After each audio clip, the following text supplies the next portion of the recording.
পরিষ্কার করছি। এখন আপনাদের দেখাবো কী কারণে এই সমস্যাটা হয়েছে, যে নেক্সট আবার রিবলিং কেন করা লাগতেছে।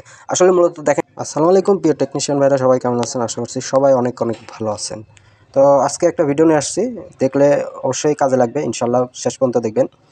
তো দেখতে পাচ্ছেন যে এখানে টাচে কাজ করতেছে। তো আসলে মূলত এই ফোনটা হচ্ছে কিছুক্ষণ কাজ করে, তারপরে আবার হ্যাং হয়ে যায়। তো এটা কেন হয় বা কী কারণে হয়েছে, এর আগে কাজ করা হয়েছে, তারপরে হচ্ছে কেন, সব A to Z আপনাদের সাথে শেয়ার করার চেষ্টা করব। ভিডিওটা কন্টিনিউ দেখবেন, আর ভালো লাগলে অবশ্যই একটা শেয়ার করে অন্যকে দেখার সুযোগ করে দেবেন। তো আমরা আইসি এখন ফটাফট তুলে ফেলবো, কারণ এটা হচ্ছে A03s, আর এই ফোনগুলো প্রসেসর থেকে এই ইস্যুটা আসে। তো এই যে টেকনিশিয়ান ভাই কাজটা করছিল, হয়তো বা কিছুদিন 2-4-6 মাস আগে কাজ করাইছে, করার পরে এই সমস্যাটা হয়েছে। তো আমি আইসিটা কম হিটের মধ্যেই তুলে ফেলছি, 350 আর ইয়ার রাখছিলাম 50, রেখে 1 মিনিটের কম সময়ে উঠে গেছে, প্রায় 30 সেকেন্ডের মধ্যে আইসি উঠে গেছে, কারণ আগে থেকে রিভলিং করা ছিল।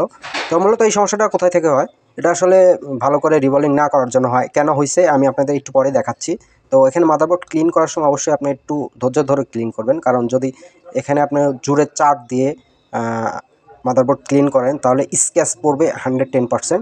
তো দেখতেই পাচ্ছেন যে আগে থেকে স্ক্র্যাচ পড়ে আছে, কারণ ওই যে টেকনিশিয়ান ভাই কাজটা করছে, এই সমস্যাটা কিন্তু এই কারণেই হয়েছে, ও স্ক্র্যাচ ফেলা দিছে। আর মূলত অনেক ফোনে এই স্ক্র্যাচ আগে থেকেই পড়ে থাকে, টেকনিশিয়ান ভাইদের দোষ দিয়েও লাভ নাই। তো আমরা সুন্দর করে পরিষ্কার করছি। এখন আপনাদের দেখাবো কী কারণে এই সমস্যাটা হয়েছে, যে নেক্সট আবার রিভলিং কেন করা লাগতেছে। আসলে মূলত দেখেন এই আইসির অনেকগুলো বল ডাইসল্ট হয়ে আছে, মানে ভালো করে সে রিভলিং করতে পারে না। আইসিটাকে সুন্দর পরিপূর্ণভাবে যদি রিভলিং করে দিত, তাহলে এটা 1-2 বছরের মধ্যেও কোনো সমস্যা হইতো না।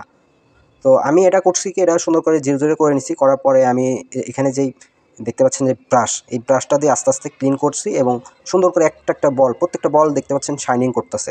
তখন আমরা 183°C যে পিপিডি আছে, এই পেস্টার দিয়ে রিভলিং করবো। আর রিভলিং করার সময় আমরা হিট রাখবো হচ্ছে 300, আর ইয়ার রাখবো 50। আপনার হচ্ছে 250 থেকে 300-র মধ্যে রাখবেন, বেশি রাখার চেষ্টা করবেন না, তাহলে কিন্তু আইসি ড্যামেজ হবে। আর এক চান্সে রিভলিং করার চেষ্টা করবেন।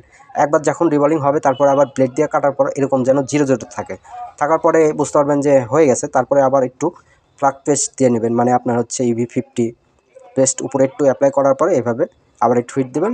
ফাইনালি দেখতে পাবেন যে আইসি সুন্দরভাবে রিভলিং হয়েছে, পারফেক্ট। আর আপনার ফোন এক চান্সে চালু হবে কীভাবে সেটা আপনাদের দেখাচ্ছি। অনেকে দেখা যায় আইসি রিভলিং করছে, করার পরে ফোন চালু হয় না, সেম প্রবলেম, বা ফোন ডেড মোডে চলে যায়। সেটা কী কারণ হয়, এটা কিছুক্ষণ পরে আপনাদের আমি দেখাবো।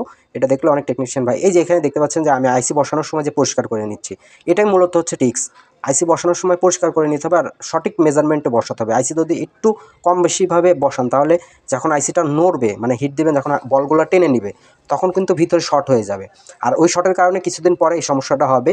আর ভালো মানের পিপিডি ব্যবহার করতে হবে, আর অল্প হিটে আইসিকে উঠাতে হবে, অল্প হিটে আইসিকে বসাতে হবে, তাহলে আইসির হেলথ অনেক ভালো থাকবে, দীর্ঘদিন কাস্টমার ব্যবহার করতে পারবে। তো আশা করি অনেকে বুঝতে পারছেন। আর যারা আমার কাছে কাজ শিখতে চান, আমার কাজের টেবিলে বসে বা আমার দোকানের কাজগুলো আপনারা করতে চান, তাহলে আপনাদের আগামী মাসে আমাদের আবার 3য় ব্যাচ শুরু হবে। আর এই মাসের সম্ভবত শনিবারের দিন থেকে আমি ব্যাচ শুরু করতে যাচ্ছি, সর্বোচ্চ 2 জন।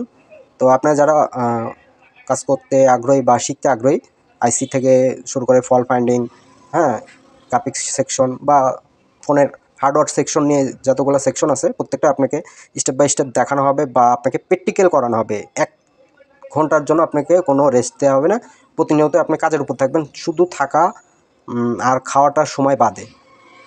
তাছাড়া আপনাকে প্রতিনিয়তই কাজ করানো হবে, কোনো স্কেমেটিক বা আপনাকে বর্ণিউর মাধ্যমে বোঝানো হবে না, আপনাকে সরাসরি প্র্যাকটিক্যাল বোঝানোর পরে বর্ণিউ বা স্কেমেটিক পরে দেখানো হবে। কারণ আপনি যদি প্র্যাকটিক্যাল না বোঝেন, তাহলে আপনি বর্ণিউ, স্কেমেটিক বা কোনো কিছুই বুঝবেন না। তো আশা করি সবাই বুঝতে পারছেন। আর ইতিমধ্যে আমাদের কাজটাও হয়ে গেছে ইনশাল্লাহ। আশা রাখি যে এই ফোনটা আজকে যেহেতু করে দিচ্ছি, মিনিমাম 1 থেকে 1.5 বছর, 2 বছর অনায়াসে চলবে, কোনো সমস্যা হবে না ইনশাল্লাহ। আপডেট দিলেও সমস্যা হবে না। তো দেখতে পাচ্ছেন এখানে টাওয়ারও ফুল চলে আসছে, নেটওয়ার্ক ঠিক আছে, সব কিছু ঠিক আছে। এখানে একটা আপু পিক আছে, তো পিকটা ভালো করে দেখা যাচ্ছে না, আসলে মাইক্রোস্কোপের ক্যামেরা দিয়ে ভিডিও করছি। আর দেখতে পাচ্ছেন সেই বোর্ড, আমি বোর্ডটা আবার দেখাচ্ছি, এই যে দেখতে পাচ্ছেন সেই বোর্ড।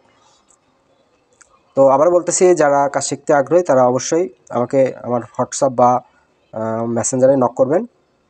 যদি শিখতে চান, আগ্রহী থাকে, তাহলে অবশ্যই নক করবেন, তাছাড়া অযথা কেউ নক করবেন না। সবাই ভালো থাকবেন, আমার জন্য দোয়া করবেন। আসসালামু আলাইকুম।